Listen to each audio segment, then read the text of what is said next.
Voyons maintenant le produit de nombres en écriture, de nombres relatifs écrits en écriture fractionnaire. Moins 3/4 fois 5 septièmes, la règle est la même que celle qu'on avait pour les nombres décimaux. On multiplie les numérateurs entre eux, les dénominateurs entre eux. Ça me fait moins 3 multiplié par 5 sur 4 fois 7. Moins 3 multiplié par 5, ça me fait moins 15 sur 28.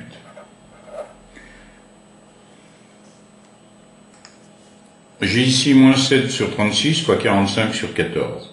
Je multiplie les numérateurs entre eux, les dénominateurs entre eux. Et là, je n'effectue pas tout de suite. Là, je vous conseille vraiment de regarder votre fraction et de voir s'il n'est pas possible de simplifier maintenant, pas après. C'est-à-dire que ici, je vois que 45 et 36 sont tous les deux dans la table de 9. Ça me fait moins 7 fois 9 fois 5 sur... Alors attention, 36 dans la table de 9, 9 fois 4. Mais je m'aperçois que 14 et 7 sont à la table de 7, évidemment. 14, je peux l'écrire 2 fois 7. Et je ne me laisse pas encombrer par ce signe moins ici, c'est-à-dire je traite le signe du résultat dès le début.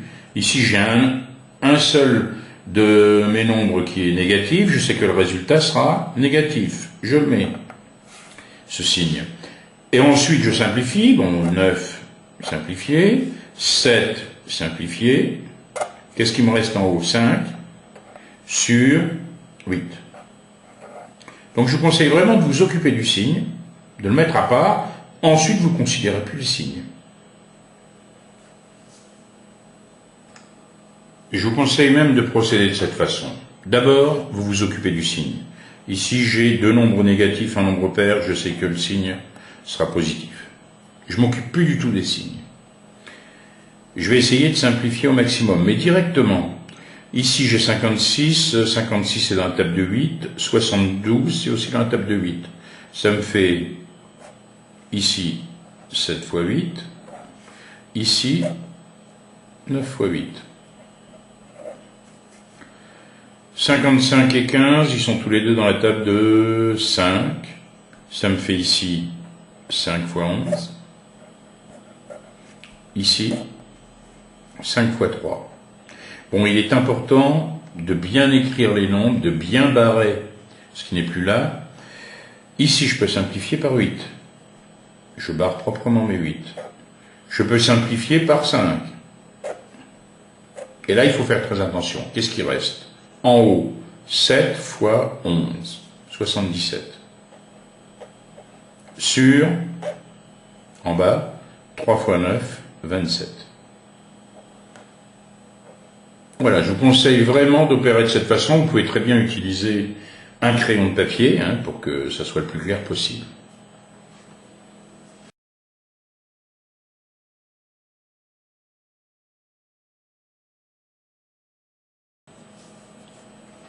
Si je fais le produit de 5 septièmes par 7 cinquièmes, je peux simplifier par 5, par 7, ça me fera 1. On dit que les deux nombres 5 septièmes et 7 cinquièmes sont des nombres inverses. Deux nombres sont inverses si leur produit est égal à 1. Si je prends moins 3 quarts, par quoi je vais multiplier moins 3 quarts pour avoir 1? Par quelle fraction? De la même façon qu'ici, j'ai pu simplifier, il va falloir que je puisse simplifier. Donc ici, j'obtiens moins 3, ici, j'obtiens 4. L'inverse de moins 3 sur 4, ce sera 4 sur moins 3. Quel sera l'inverse de 2 sur moins 5? Alors, à la place d'écrire l'inverse de 2 sur moins 5, on l'écrit de cette façon. 2 sur moins 5 puissance moins 1, c'est la même chose que l'inverse de 2 sur moins 5. C'est égal à quoi? C'est égal à moins 5 sur 2. C'est comme si on faisait basculer la fraction. Alors attention au piège, si j'ai moins 3,5 et que je veux connaître son inverse, c'est comme on l'a vu plusieurs fois depuis le début de ce chapitre, il faut que j'affecte le moins. Alors mettons que j'affecte le moins à 2, 3 sur moins 2, l'inverse, ça sera moins 2 sur 3, c'est-à-dire moins 2 tiers. Donc finalement, quand je veux trouver un inverse, je ne m'occupe pas du signe. Le signe, il reste le même de toute façon. L'inverse de 5 septièmes, c'est 7 cinquièmes. L'inverse de moins 3 quarts, ça sera moins 4 tiers.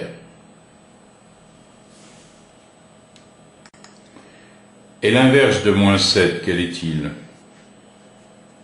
Si je prends moins 7, je peux l'écrire sous forme de fraction. Moins 7, c'est aussi moins 7 sur 1. Et d'après ce qu'on a vu jusqu'à maintenant, l'inverse de moins 7 sur 1, c'est 1 sur moins 7. Donc, l'inverse de moins 7, c'est moins 1 septième, parce que je peux très bien l'écrire moins 1 sur 7 ou moins 1 septième. Ou bien 1 sur moins 7, bien sûr.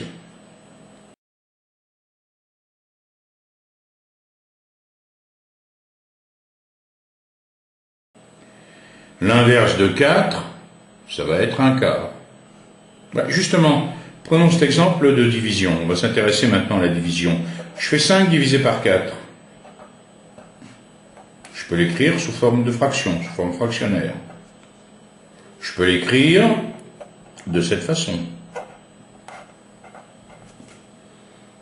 Donc finalement, 5 divisé par 4, c'est pareil que 5 multiplié par un quart. Divisé par 4, ça revient à multiplier par un quart. Donc divisé par un nombre relatif, ça revient à multiplier par son inverse. Bien, c'est la règle qu'on va adopter quand on va avoir des divisions, en particulier quand il y aura des écritures fractionnaires dans ces divisions. Prenons des exemples. 3 cinquièmes divisé par 2 septièmes. Comme d'habitude, je me débarrasse du problème du signe. Je sais que le signe du résultat ici sera positif. Il n'y a que des nombres positifs. Divisé par un nombre, ça revient à multiplier par son inverse. Donc ça me fait 3 cinquièmes multiplié par 7 demi. L'inverse de 2 septièmes, c'est 7 demi. 3 fois 7, 21. 5 fois 2, 10. 21 dixièmes. Moins 3 quarts divisé par 56 sur moins 15. Je m'occupe toujours d'abord du problème du signe.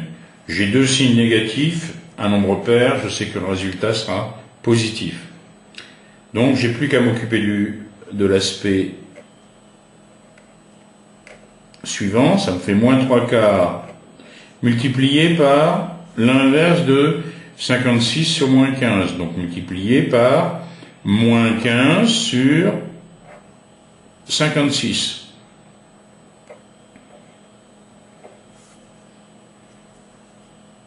Je sais que le résultat sera positif.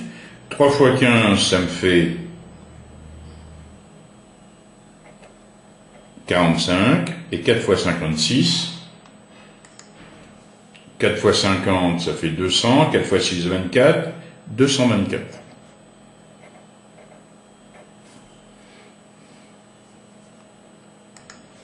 « 7 sixièmes divisé par moins 5. Je m'occupe du signe, je sais que le signe sera négatif. J'ai qu'un seul signe négatif. Ça me fait 7 sixièmes multiplié par l'inverse de moins 5, 1 sur moins 5. C'est égal. Bon, le signe est négatif, je le mets devant. Moins 7 sur 30.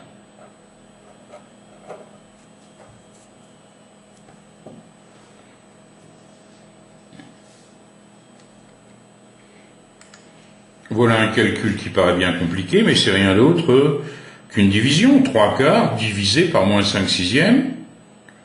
Divisé par un nombre, ça revient à multiplier par son inverse. Donc ça me fait 3 quarts multiplié par l'inverse de celui qui est en dessous. C'est-à-dire ici, on a 6 sur moins 5. Quand j'ai 3/4 multiplié par 6 sur moins 5, je regarde s'il y a une simplification possible. Je m'occupe d'abord bien sûr du signe. Ben, le signe, ça sera négatif, j'ai qu'un nombre négatif. Donc, je peux déjà placer moins ici. 6 et 4 sont tous les deux dans la table de 2. Ça me fait 3 fois 2, 2 fois 2. Je peux simplifier donc par 2. En haut, 3 fois 3, 9. Je m'occupe plus du signe, je m'en suis occupé avant. En bas, 2 fois 5, 10. Moins 9 dixièmes.